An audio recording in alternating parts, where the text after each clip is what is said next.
Good morning. ഇപ്പം more than 1 ഇയറിൻ്റെ details തരികയാണെങ്കിൽ എങ്ങനെയാണ് കോൺട്രാക്റ്റ് അക്കൗണ്ട് പ്രിപ്പയർ ചെയ്യാമെന്നാണ് നോക്കാൻ പോകുന്നത്. The information given under has been extracted from the books of a contractor relating to a contract for 3,75,000. അതായത് contract price 3,75,000 ആണ്. എന്തൊക്കെയാണ് നിങ്ങൾ തന്നിരിക്കുന്നത്? Materials first year 45,000, second year 55,000, third year 31,500. Direct expenses is given. Indirect expenses of the first 2 years are given. Wages of the 3 years are given. Total work certified, uncertified of the second year is given. Planned for the first year is given. ഇത്രയാണ് തന്നിരിക്കുന്നത്. ഇനി the value of the plant at the end of the first year was 4,000. At the end of the second year 2,500, and at the end of the third year it was 1,000.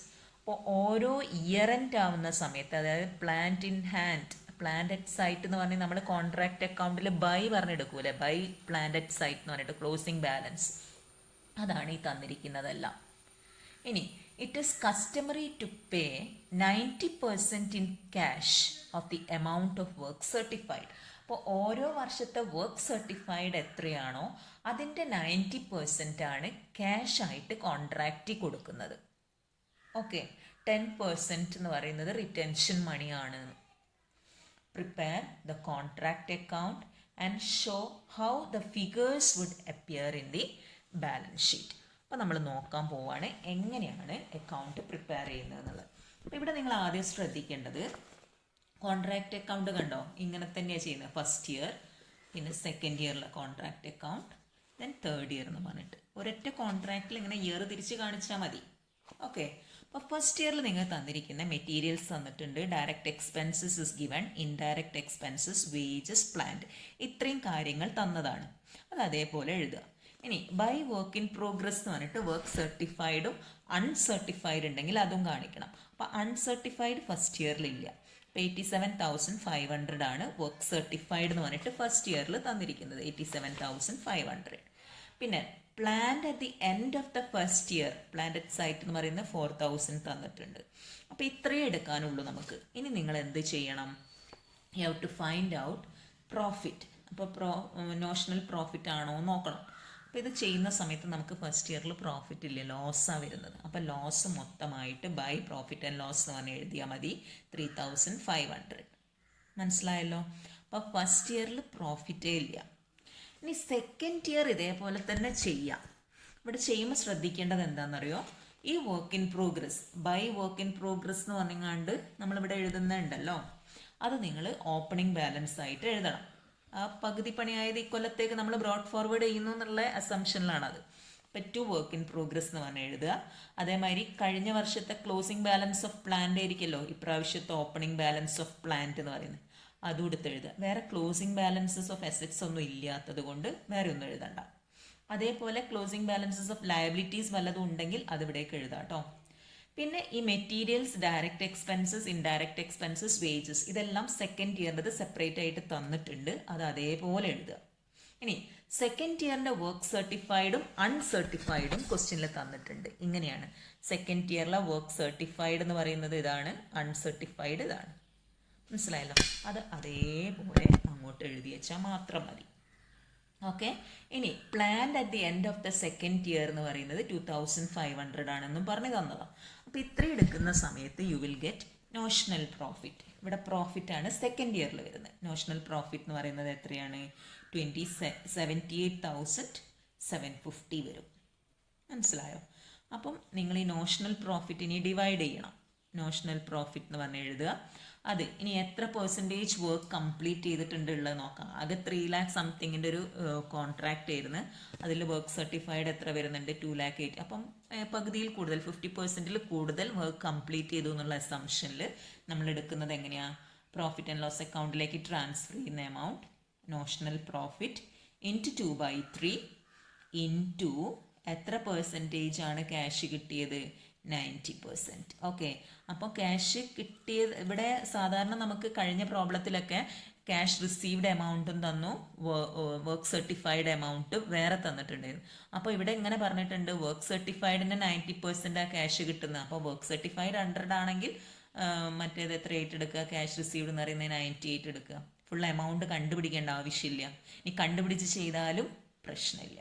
അപ്പം എത്രയാണ് total work certified എടുക്കുക, അതിൻ്റെ 90% cash received ആയിട്ട് ഇവിടെ കാണിക്കുക, ഇവിടെ work സർട്ടിഫൈഡിൻ്റെ total എമൗണ്ടും കാണിക്കുക. നിങ്ങളെ ഇഷ്ടം പോലെ ചെയ്യാം. Balance of notional profit is transfer to work in progress. Okay, ഇനി തേർഡ് ഇയറിലേക്ക് കടക്കാൻ പോവാം. തേർഡ് ഇയറിൽ കടക്കുന്ന സമയത്ത് വർക്ക് ഇൻ പ്രോഗ്രസ് എത്ര വന്നിട്ട് ഉണ്ട്, 31,500. അത് അതേപോലെ by work in progress brought down എന്ന് പറഞ്ഞ് കാണിക്കാം. ഇനി plant at the end of the third year is given, എത്രയാ 1000 rupees എന്ന് പറഞ്ഞ് തന്നിട്ടുണ്ട്. അതും അതേപോലെ എഴുതുക. ഇനി നമ്മൾ നോക്കാൻ പോകുന്നത് നമ്മളെ ഈ സെക്കൻഡ് ഇയറിലെ വർക്ക് ഇൻ പ്രോഗ്രസ് എത്രയായിരുന്നു? Work in progress total amount 2,87,500 അവര് plant closing balance second year 2,500. അത് രണ്ടും തേർഡ് ഇയറിൻ്റെ ഓപ്പണിംഗ് ബാലൻസ് ആയിട്ട് കാണിക്കും, നേരത്തെ ചെയ്തതുപോലെ തന്നെ. ഓക്കെ, പിന്നെ ഈ സാധനങ്ങളൊക്കെ തന്നതാ, മെറ്റീരിയൽസ്, ഡയറക്റ്റ് എക്സ്പെൻസസ്, വേജസ്, ഇത്രയും ഐറ്റംസ് തന്നിട്ടുണ്ട്. അത് അതേപോലെ എഴുതുക, തേർഡ് ഇയറിൻ്റെ ഫിഗേഴ്സ്. ഇനി നിങ്ങൾ ശ്രദ്ധിക്കേണ്ടത് എന്താണെന്ന് വെച്ചാൽ തേർഡ് ഇയർ ആവുന്ന സമയത്ത് കോൺട്രാക്റ്റ് കംപ്ലീറ്റ് ആവും 3 വർഷത്തേക്കുള്ള കോൺട്രാക്റ്റാണ്. അപ്പം കോൺട്രാക്ട് പ്രൈസ് കിട്ടുന്നതായിട്ട് കാണിക്കുക. കോൺട്രാക്റ്റ് അക്കൗണ്ടിൽ ബൈ കോൺട്രാക്റ്റി എന്ന് പറഞ്ഞിട്ട് 3,75,000 ആണ് കോൺട്രാക്റ്റിൻ്റെ ടോട്ടൽ കോൺട്രാക്ട് പ്രൈസ് എന്ന് പറഞ്ഞാൽ മൊത്തം കിട്ടുന്നതായിട്ട് കാണിക്കും. കാരണം ഇവിടെ വർക്ക് സർട്ടിഫൈഡ് അൺസർട്ടിഫൈഡ് എന്നൊന്നും പറഞ്ഞ് എഴുതേണ്ട ആവശ്യം വരുന്നില്ല. 3ാമത്തെ വർഷം കംപ്ലീറ്റ് ആവുക. അപ്പം ടോട്ടൽ എമൗണ്ട് കിട്ടിയതായിട്ട് കണക്കാക്കും. ഇനി ബാക്കി എന്ത് വന്നാലും പ്രോഫിറ്റ് ആണെങ്കിലും ലോസ് ആണെങ്കിലും അത് ശരിക്കുള്ള that is the actual profit or loss. അപ്പോൾ ഈ ഒരു പ്രോബ്ലത്തിൽ നമുക്ക് ആക്ച്വൽ പ്രോഫിറ്റ് എന്ന് പറയുന്നത് ബാലൻസ് വന്നിരിക്കുന്ന 41,250 ആണ്. So the whole amount is transferred to profit and loss account. Incomplete ആവുന്ന സമയത്താണ് നമ്മൾ ഏതിലേക്കൊക്കെ മാറ്റേണ്ടത്? നോഷണൽ പ്രോഫിറ്റ് ആയിട്ട് എടുത്തിട്ട് ചെറിയൊരു എമൗണ്ട് പ്രോഫിറ്റ് ആൻഡ് ലോസ് അക്കൗണ്ടിലും ബാക്കി വർക്ക് ഇൻ പ്രോഗ്രസ് റിസർവ് ഒക്കെ കാണിക്കേണ്ടത്. അപ്പോൾ തേർഡ് ഇയർ എത്തിയപ്പോൾ ഇത് കംപ്ലീറ്റ് ചെയ്തത് കൊണ്ട് the balancing figure is the actual profit. So the whole amount is transfer to profit and loss account. Okay, thank you. ഇനി ഇത് കൂടാതെ ചിലപ്പോൾ നിങ്ങളോട് കോൺട്രാക്റ്റി അക്കൗണ്ട് പ്രിപ്പയർ ചെയ്യാനും ബാലൻസ് ഷീറ്റ് കാണിക്കാനും പറയും. അപ്പോൾ കോൺട്രാക്റ്റി അക്കൗണ്ട് ഞാനൊരു പ്രോബ്ലത്തിൽ ചെയ്ത് തന്നിട്ടുണ്ട് ഫസ്റ്റത്തെ. അപ്പോൾ കോൺട്രാക്റ്റി അക്കൗണ്ടിൽ ഫസ്റ്റ് ഇയറിൽ എത്രയാണ് എമൗണ്ട് എന്ന് പറയുന്നത്? 90% കിട്ടുന്നതായിട്ട് കണക്കാക്കുന്നത് വർക്ക് സർട്ടിഫൈഡിൻ്റെ. അപ്പോൾ ഫസ്റ്റ് ഇയറിൽ നമ്മൾ ബൈ ക്യാഷ് എന്ന് പറഞ്ഞിട്ട് വർക്ക് സർട്ടിഫൈഡ് 87,500, അതിൻ്റെ 90% എന്ന് പറയുമ്പോൾ 78,750 വരും. ഇതെന്താ ഈ ബൈ ക്യാഷ് എന്ന് പറയുന്നത് വെച്ചാൽ കോൺട്രാക്ടർക്ക് കിട്ടുക ചെയ്യുന്നത് കോൺട്രാക്റ്റിൻ്റെ കയ്യിൽ നിന്ന്. അപ്പം ജേണൽ എൻട്രി വരെ ക്യാഷ് അക്കൗണ്ട് അറ്റർ ടു കോൺട്രാക്റ്റി എന്ന് പറഞ്ഞിട്ടാണ്. അപ്പോൾ കോൺട്രാക്റ്റിൻ്റെ അക്കൗണ്ടിൽ ബൈ ക്യാഷിനായിട്ട് കാണിക്കും. അത് ഫസ്റ്റ് ഇയറിൽ ക്യാരി ഫോർവേഡ് ചെയ്യുക. അതായത് ഈ അക്കൗണ്ട് ക്ലോസ് ചെയ്യുന്ന സമയത്ത് this balance is carry forward. അപ്പോൾ സെക്കൻഡ് ഇയർ ആവുന്ന സമയത്ത് that balance is brought down, ഈ എമൗണ്ട്. ഇനി സെക്കൻഡ് ഇയറിലെ വർക്ക് സർട്ടിഫൈഡ് എത്രയാ? 2,82,500. അതിന് 90% കിട്ടും സെക്കൻഡ് ഇയറിൽ. അപ്പോൾ ബൈ ക്യാഷ് എന്ന് പറഞ്ഞിട്ട് എഴുതുക 2,54,250. സെക്കൻഡ് ഇയറിലും contractee's account gets closed, close ചെയ്യുന്ന സമയത്ത് there is a balance of 3,33,000. ഇത് 2 ബാലൻസ് ക്യാരി ഡൗൺ എന്ന് പറഞ്ഞ് എഴുതുന്നു. തേർഡ് ഇയറിൽ വീണ്ടും ആ ബാലൻസ് ബ്രോട്ട് ഡൗൺ ചെയ്യാം. തേർഡ് ഇയർ ആകുമ്പോൾ ഫുൾ എമൗണ്ട് കിട്ടുക ചെയ്യുന്നത്. ബാക്കിയുള്ളത് ടോട്ടൽ കോൺട്രാക്ട് പ്രൈസ് എന്ന് പറയുന്നത് 3,75,000. അപ്പോൾ കോൺട്രാക്റ്റിൻ്റെ അക്കൗണ്ട് അതോടുകൂടി ക്ലോസ് ചെയ്യുക ചെയ്യും. അപ്പോൾ ജേണൽ എൻട്രി ഇങ്ങനെ വരിക, contractee account at to contract account എന്ന് പറഞ്ഞിട്ട് 3,75,000 എഴുതും. Total contract price, balance amount നമുക്ക് എമൗണ്ട് കിട്ടാനുള്ളതാണ്. അപ്പം by balance carry down 42,000. This is the amount to be receivable. Okay, ഇനി ബാലൻസ് ഷീറ്റിൽ നിങ്ങൾ എങ്ങനെ കാണിക്കുന്നത് വെച്ചാൽ വർക്ക് ഇൻ പ്രോഗ്രസിൻ്റെ അകത്ത് നിന്ന് ക്യാഷ് റിസീവ്ഡ് മൈനസ് ചെയ്തിട്ടാണ് കാണിക്കേണ്ടത്. അപ്പോൾ വർക്ക് ഇൻ പ്രോഗ്രസ് ഫസ്റ്റ് ഇയറിൽ 87,500, ഫസ്റ്റ് ഇയറിൽ കിട്ടിയ എമൗണ്ട് 78,750. അപ്പോൾ ബാലൻസ് 8,750 ഇതാണ് കിട്ടാനുള്ളത്. പ്ലാന്റും ഉണ്ടാവും. ഫസ്റ്റ് ഇയർ എൻഡ് ആവുന്ന സമയത്ത് പ്ലാന്റിൻ്റെ ബാലൻസ് 4,000. സെക്കൻഡ് ഇയറിലെ വർക്ക് ഇൻ പ്രോഗ്രസ് 2,87,500 ആണ്. സെക്കൻഡ് ഇയറിൽ ക്യാഷ് കിട്ടിയത് എത്രയാ? 2,54,250. അപ്പോൾ ബാലൻസ് എന്ന് പറയുന്നത് 33,250 ഉണ്ട്. ആ സെക്കൻഡ് ഇയറിൽ വർക്ക് ഇൻ പ്രോഗ്രസ് റിസർവ് ഉണ്ട് 31,500. അപ്പോൾ ബാലൻസ് എത്രയേ ഉള്ളൂ? 1750. സെക്കൻഡ് ഇയറിലെ പ്ലാന്റിന്റെ വാല്യൂ കാണിക്കുക 2,500. ഇനി തേർഡ് ഇയർ ആവുന്ന സമയത്ത് കോൺട്രാക്റ്റിൻ്റെ അടുത്ത് നിന്ന് കിട്ടാനുള്ള എമൗണ്ട് അസറ്റ് ആയിട്ടാണ് കാണിക്കുക. കോൺട്രാക്റ്റ് എന്ന് പറഞ്ഞിട്ട് 42,000 ആണ് ഇനി കിട്ടാനുള്ളത്.